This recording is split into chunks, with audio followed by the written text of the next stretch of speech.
A stranger with plastic-framed glasses and a fake emergency turned one kindness into a nightmare on a dark Delaware road. Dorothy Donovan was 70, and she lived on a lonely farm near Harrington, Delaware. Born May 18, 1921, in Burrsville, Maryland, she had already buried two husbands. Wallace Holden died of a heart attack in 1958. Ralph Donovan died of a stroke in 1987. Still, Dorothy stayed devoted to her children. She called her daughters twice a day. She packed lunch for her son, Charles Holden, every workday. Charles was 41, and his trailer sat about 60 feet from her farmhouse. She waited awake for him every night. On June 22, 1991, Charles finished his factory shift around midnight. Instead of going straight home, he stopped at Hardee's in Harrington at 12:30 a.m. coffee, a hamburger. Then a man walked up in the parking lot. He was African American, late 20s or early 30s, about 5 feet 8 inches, slender, with a pockmarked face, and those oversized glasses would haunt the case. He claimed his sister had just had a baby at Milford Hospital. He sounded desperate. He begged for a ride. Charles said no at first. It was after midnight. He was tired, but the stranger kept pushing. Charles gave him a partial ride anyway. Then the story started to crack. Pause the video right now and ask yourself this. What detail gave him away? Charles asked how long the sister had been pregnant. The answer made no sense. The whole lie began to slip. Sorry, that's my phone. Ignore that. Anyway,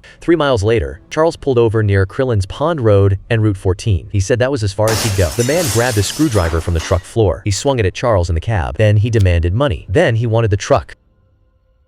Charles ran for Blake's garage in the dark. The doors were locked. The windows answered nobody. The attacker caught him before help ever came. And Dorothy, back home just 60 feet away, was still waiting for her son to return. To this day, the killer's identity remains one of Delaware's most chilling cold case questions. What do you think happened on that road? And if that stranger had never walked up to Charles, Dorothy might still have been awake when